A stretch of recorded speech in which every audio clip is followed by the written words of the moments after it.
ನಮ್ಮ ಮೆಕ್ಕೆಜೋಳ ಕೇಂದ್ರಗಳು ಪ್ರತಿ ಒಂದು APMCದಲ್ಲಿ ತೆರೀಬೇಕು ಮತ್ತು 3,000 ರೂಪಾಯಿ ಬೆಲೆಯನ್ನು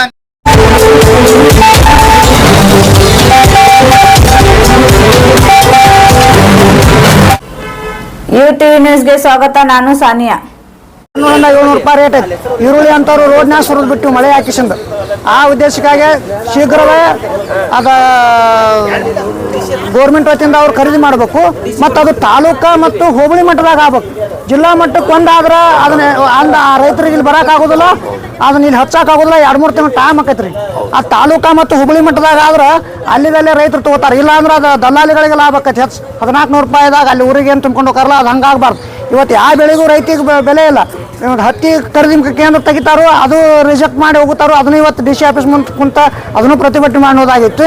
ಇವತ್ತು ಕಬ್ಬಿಗೆ ಬರೀ 3,300 ರೂಪಾಯಿ, ಅದು 3,000 ರೂಪಾಯಿ ಸಿಕ್ಕೈತೆ ಎಲ್ಲ ಕಡೆ. ಅದು ಗುರ್ಲಾಪುರ, ಬೆಳಗಾವಿ, ಬಾಗಲಕೋಟೆ ಹೋರಾಟ ಮಾಡಿದ್ದು ಮತ್ತು ಬಿಜಾಪುರ 3 ಜಿಲ್ಲೆಗಳ ಕೂಡ ಕ್ರಾಂತಿ, ಕರ್ನಾಟಕದಾಗ ಕ್ರಾಂತಿ ಮಾಡಿದಕ್ಕಾಗಿದ್ದು. ಕೇವಲ ಒಂದು ಎತ್ತಾಳ ಅವ್ರು ಒಂದು ಹೇಳಿಕೆ ಕೊಡ್ತಾರೆ, 3,500 ಅಲ್ರಿ ಮತ್ತು 4,500 ರೂಪಾಯಿ ಕೊಟ್ಟು ನಮ್ಮ ಕಾರ್ಖಾನೆ ನಡೆಸ್ಲತ್ತು. ಅಂದ್ರೆ ಇದರ ಅರ್ಥ 4,500 ರೂಪಾಯಿ ಅವ್ರಿಗೆ ಪ್ರಾಫಿಟ್ ಐತಿ. ಒಂದು ಟನ್ ಕಬ್ಬು ಬೆಳೆಯೋದ್ರಿಂದ 4,500 ರೂಪಾಯಿ ಪ್ರಾಫಿಟ್ ಐತೆ ಅಂತ ಅವ್ರು ಅರ್ಥ. 3,500 ಬ್ಯಾಡ ಮತ್ತು 4,500 ಕೊಡಿರ್ತೇವೆ ಅವ್ರು ಹೇಳ್ಯಾರ ಎಲ್ಲ ಮಾಧ್ಯಮದಾಗ. ಅಂದ್ರೆ ಇವತ್ತು ಏನು ಬೆಳೀತಲ್ಲ ಅದಕ್ಕಿಂತ ಉತ್ಪಾದನೆ ಮಾಡೋನ್ಕಿಂತ ಇವತ್ತು 10 ಸೇರ್ ಜೋಳ ತಂದ್ರೆ 5 ಸೇರ್ ಅಕಸ್ಮಾತ್ 5 ಸೇರ್ ನಮ್ಗೆ ಕೊಟ್ಟು ಹೋಗಪ್ಪ ಅಂದಿದ್ರೆ ನಮ್ಮ ಹಿರಿಯರು ಯಾರು ಉಳಿತಿದಿಲ್ಲ, ಅವ್ರ ಹಿರಿಯರು ಇವತ್ತೇನು ರಾಜಕಾರಣದಾಗದಾರಲ್ಲ ಇವ್ರು ಯಾರು ಉಳಿಯತ್ತಿದಿಲ್ಲ. ಅವ್ರ ಅಜ್ಜನೂ ಇಲ್ಲೇ ಹುಟ್ಟ್ಯಾರ, ನಮ್ಮ ಅಜ್ಜನೂ ಇಲ್ಲೇ ಹುಟ್ಟ್ಯಾರ. ಬಟ್ ಅವ್ರು ಮಾತ್ರ ಭಾಳ ಬದಲಾಗ್ಯಾರ. ನಮ್ಮ ಪರಿಸ್ಥಿತಿ ರೈತ ಕುಲದ ಮಾತ್ರ ಹಿಂಗಾಯ್ತು. ಇದು ಯಾಕೆ ಹಿಂಗಾತು? ಅವ್ರೇನು ಅಮೇರಿಕಾ, ಕೊಲಂಬಿಯಾ ಅಲ್ಲಿ ಏನು ಬೇರೆ ಕಡೆ ಹುಟ್ಟಿಲ್ಲ, ಇಲ್ಲೇ ಹುಟ್ಟ್ಯಾರ. ಅಧಿಕಾರ ದುರುಪಯೋಗ ಪಡ್ಕೊಂಡು ನಮ್ಮ ರೈತರ ಮೇಲೆ ಶೋಷಣೆ ಮಾಡ್ಯಾರ. ರಾಜಕಾರಣಿಗಳು ಯಾಕೆ ತಾರತಮ್ಯ ಮಾಡ್ತಾ ಇದಾರೆ? ನಿಮ್ಗೆ ಆರಿಸಿ ಬಂದಾರ ಹೌದಲ್ಲ ಸರ್? ಅವರವ ಕಾರ್ಖಾನೆ, ಅವರ ಮಿನಿಸ್ಟರ್, ಅವರ ಶಾಸಕರು ಇರೋದ್ರಿಂದ ಅವರು ಇದಕ್ಕೆ ನಮಗೆ ಹೆಚ್ಚಾಗಿ ಒತ್ತು ಕೊಟ್ರ ಅಂದ್ರೆ ನಾವು ಹೇಳ್ತೀವಿ ಮ್ಯಾಕ.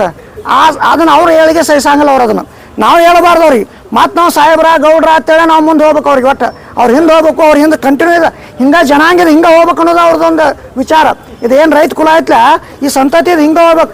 ಆಳವ್ರ ಆಳೋದು ಅದು ಸುಮ್ಮ ಬ್ರಿಟಿಷರು ಇರೋದು ಅದು ಇನ್ನೂ ಚಲೋ ಐತೆ. ಕರೆ ಈ ಬ್ರಿಟಿಷರಿಂದ ಇದು ಮುಕ್ತ ಆಗೋದು ಭಾಳ ಜಡ ಐತಿ. ಇಲ್ಲೇನು ಲೋಕಲ್ ಬ್ರಿಟಿಷರು ಅದಾರಲ್ಲ ಇವ್ರು ನಮ್ಮನ್ನು ಭಾಳ ಕೆಟ್ಟ ಹಾಳಾಕತ್ತಾರ. ಇವ್ರು ಜಾತಿ ಹೊಡಿತಾರ, ಧರ್ಮ ಹೊಡಿತಾರ. ಆ ಹಿಂದೆ ಈ ಹಿಂದೆ, ಆ ಮುಂದೆ ಈ ಮುಂದೆ ಅಂತೇಳಿ ನಮ್ಮನ್ನು ಒಡೆದು ಈ ಸ್ಥಿತಿಗೆ ತಂದು ಬಿಟ್ಟಾರ. ಇದು ಯಾವ ದೇಶದಾಗೂ ಇಲ್ಲ. ಶಿಕ್ಷಣ ಮತ್ತು ಆರೋಗ್ಯ ಇದು ಯಾವ ಸಾರಿಗೆ ಇವು ಯಾವ ದೇಶದಾಗೂ ಮಾರಾಟ ಆಗೋದು, ನಮ್ಮ ದೇಶದಾಗ ಮಾರಾಟ ಆಗತ್ತದ. ಅಕಸ್ಮಾತ್ ಈ ಶಿಕ್ಷಣ ಇವತ್ತು ಸರ್ಕಾರಿ ಶಾಲೆಗಳೆಲ್ಲ ಬಂದ್ ಮಾಡುವಂಥ ಸ್ಕೀಮ್ ನಡೆದಾವೆ. ಇವತ್ತೆಲ್ಲ ಗೌರ್ಮೆಂಟ್ ಹಾಸ್ಪಿಟ್ಲ್ ಹೋಗಿ ಪ್ರೈವೇಟ್ದವ್ರು ಕೊಡಾಕ್ತಾರೆ. ಅಂದ್ರೆ ಜನಸಾಮಾನ್ಯರು ಬದುಕು ವ್ಯವಸ್ಥೆನೇ ಇಲ್ಲ. ಕೇವಲ ಬಂಡವಾಳಶಾಹಿಗಳು ಇವ್ರಟ್ಟ ರಾಜಕಾರಣಿಗಳ ಅಟ್ಟ ಬದುಕು ಈ ಸ್ಥಿತಿ ಒಳಗೆ. ಅಕಸ್ಮಾತ್ ನಾವು ಏನ್ರೇನು ಬೆಳಿಲಿಲ್ಲಪ್ಪ ಅಂದ್ರೆ ಇವ್ರು ಏನು ತಿಂತಾರೋ ಅವ್ರಿಗೆ ಗೊತ್ತು. ಮೊದಲೆಲ್ಲ ಭೂಮಿ ಗಂಟು ಬಿದ್ದಿದ್ರು, ಇವ್ರು ಭೂಮಿ ತೊಗೊಳೋದು. ಈಗ ಭೂಮಿ ಬಿಟ್ಟಾರ್ರಿ, ಯಾಕೆ ಬಂಗಾರ ಭಾಳ ತುಟ್ಟಾಗೈತಿ. ಅದನ್ನ ಎಲ್ಲರೂ ಗಾಡ್ಯಾಗ ಹಾಕೋಕೆ ಎಲ್ಲರೂ ಹಾಕಿ ಮುಚ್ಚಿಡಾಕ್ ಬರುತ್ತೆ ಅವ್ರಿಗೆ. ಈಗ ಎಲ್ಲರೂ ಬಂಗಾರ ಗಂಟು ಬಿಟ್ಟಾರೆ. ಅದಕ್ಕೆ ಪರಿಸ್ಥಿತಿ ರೈತರದ್ದು ಏನಾಗ್ಬಿಟ್ಟೈತಪ್ಪ ಅಂದ್ರೆ ಒಂದು ಗುಂಜ್ ಹೆಣ್ಮಕ್ಳಿಗೆ ಬಂಗಾರ ಹಾಕೋ ಸ್ಥಿತಿ ಇಲ್ಲ ಆಗೈತಿ ಇವತ್ತು.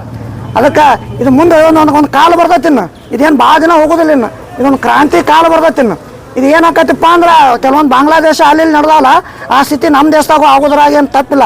ಅದು ರೈತ ಕ್ರಾಂತಿಯಿಂದ ಆಕೈತಿ. ಅದು ರೈತ ಮುಂದೆ ಎದ್ದು ನಿಂತ್ರಪ್ಪ ಅಂದ್ರೆ ರೈತ ತನ್ನದೇ ಆದಂಥ ಒಂದು ರೈತ ಭಾರತ ಪಕ್ಷ, ರೈತರದ ಒಂದು ಪಕ್ಷ ಆಗುವಂಥ ಕಾಲ ಬರ್ತೈತೆ ಅಂತೇಳಿ ಇದು ಎಚ್ಚರಿಕೆ ನಮ್ಮ ಕರ್ನಾಟಕ ರಾಜ್ಯ ರೈತ ಸಂಘದಿಂದ ಒಂದು ಎಲ್ಲ ಅಧಿಕಾರಿಗಳಾಗಿರ್ಬೋದು, ರೈತರ ಮೇಲೆ ಯಾರೂ ಅಧಿಕಾರಿಗಳು ಶೋಷಣೆ ಮಾಡಬಾರ್ದು ಯಾವ ಆಫೀಸ್ನಾಗ. ಮತ್ತು ರಾಜಕಾರಣಿ ಆಗ್ಬೋದು 5 ವರ್ಷಕ್ಕೊಮ್ಮೆ ನೆನಪಾಕಿ ನಾವು ಇವ್ರಿಗೆ 5 ವರ್ಷ ಆದ ಮತ್ತು ಅವರ ಕಾಮಾಮ ಅವ್ರಿಗೆ ಅವರೇ ಸಪೋರ್ಟ್ ಮಾಡೋದು, ಅವ್ರಿಗೆ ಮಾಡೋದು ಇದೆಲ್ಲ ನಾವು ಅನುಭವಿಸ್ಬಿಟ್ಟು ಒಂದು 15 ವರ್ಷದಿಂದ ಹೋರಾಟದಾಗ ಅವ್ರು ಒಬ್ರಿಗೊಬ್ರು ಹೆಂಗೆ ಸಪೋರ್ಟ್ ಮಾಡ್ತಾರೆ. ಅವರೆಲ್ಲ ತಮ್ಮ ನಿನ್ನ ಪಕ್ಷ ಬೇರೆ ಇರಲಿ. ಮಾನಿ ಗುರ್ಲಾಪುರದಾಗ ಒಬ್ಬರು ಕಬ್ಬಿನ ಬೆಲೆ ನಿಗದಿಗಾಗಿ ಬಂದಿದ್ರು.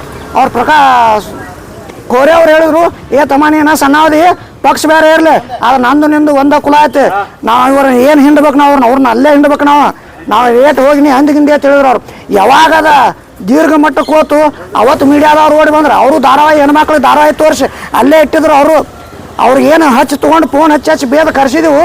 ಅವಾಗ ಓಡಿ ಬಂದ್ರೆ ಅವಾಗ ಇವರು ರಾಜಕಾರಣಿಗಳು ಇವರು ಯಾರು ಬರೋಲ್ಲ ಸುಮ್ಮ ಮಕ್ಕಳಾಯ್ತು. ಇವರು ಒಂದಿನ ಯಾಕೆ ಬಂದ್ರಪ್ಪ ಅಂದ್ರೆ ಭಾಳ ಜನ ಕುಡಿವತ್ತೇಳಿ ಬಂದಾರ. ಇವ್ರು ಸುಮ್ಮ ಕೂತ್ರ ಸುಮ್ಮ ಮನೆ ಹೊಟ್ಟು ಅವರು ಕಾಂಗ್ರೆಸ್, ಅವರು BJP ಅವರು.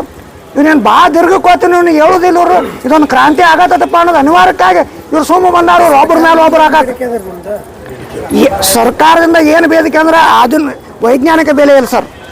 ವೈಜ್ಞಾನಿಕ ಬೆಲೆ ಬೇಕಲ್ಲ ರೈತಗ. ಕಾಸ್ಟ್ ಆಫ್ ಕಲ್ಟಿವೇಶನ್ ಏನು CSP ವರದಿ ಪ್ರಕಾರ ಒಂದು ಟನ್ ಕಬ್ಬಿಗೆ 3,700 ರೂಪಾಯಿ ಖರ್ಚಾಕತ್ತೆ ಅಂತೇಳಿ ಹೇಳಿದ ಮೇಲೆ 3,550 ರೂಪಾಯಿ ಮಾಡ್ತಾರೆ ಇವ್ರು. ಹತ್ತಿ ಆಗಿರ್ಬೋದು, ತೊಗರಿ ಆಗ್ಬೋದು, ಈರುಳ್ಳಿ ಆಗಿರ್ಬೋದು, ಯಾವುದಕ್ಕೂ ಇಲ್ಲ ವೈಜ್ಞಾನಿಕ ಬೆಲೆನೇ ಇಲ್ಲ. ಮೆಕ್ಕೆಜೋಳಕ್ಕೆ ಇವ್ರು ಎಲ್ಲ ನಮ್ಮದು 1400 ರೂಪಾಯಿ 1500 ರೂಪಾಯಿ ಹೊರಗಡೆ ಹೋಗ್ತಾವ. ನಿಮ್ದು ಬೇಡಿಕೆ ಎಷ್ಟೈತಿ? 3000 ರೂಪಾಯಿ ಕೊಡ್ಬೇಕು ಅವ್ರು ಕನಿಷ್ಠ ಅಂದ್ರು. ಅವ್ರು 2400 ರೂಪಾಯಿ ತೆಗಿತಾರ, ನಮ್ಮ ಅಂತೇಳಿ 1 ರೂಪಾಯಿ ದುಡ್ಡು ಇರಂಗಿಲ್ಲ. ನಾವು ಅಲ್ಲೇ 1500 ರೂಪಾಯಿ ನಾವು ಮಾಡ್ಕೊಳ್ಬೇಕೈತಿ. ಇಲ್ಲಿ ಹಚ್ಚಿ 3 ತಿಂಗಳಿಗೆ ನಮ್ಗೆ ರೊಕ್ಕ ಬರ್ತೈತಿ. ಮತ್ತು ಅಷ್ಟು ರೊಕ್ಕ ನಮ್ಮ ಅಂತೇಳಿ ರೈತರಲ್ಲಿ ಹೆಂಗೆ ಇರಕ್ಕೆ ಸಾಧ್ಯ? ಇದನ್ನು ಸರ್ಕಾರ ಆಗಲೇ ಇದನ್ನು ಎಚ್ಚೆತ್ಕೊಂಡು ದೌಡ್ ಮಾಡ್ಬೇಕಲ್ರಿ ಕೆಲಸ. ಬಸವರಾಜ ರೆಡ್ಡಿ ಅಂತೇಳಿ ಕರ್ನಾಟಕ ರಾಜ್ಯ ರೈತ ಸಂಘ. लेटेस्ट न्यूज अपडेट्स के लिए YouTube एक्सप्रेस को सब्सक्राइब कीजिए, साथ में बेल आइकॉन को भी क्लिक कीजिए, साथ ही साथ लाइक, शेयर और कमेंट करना ना भूलिए।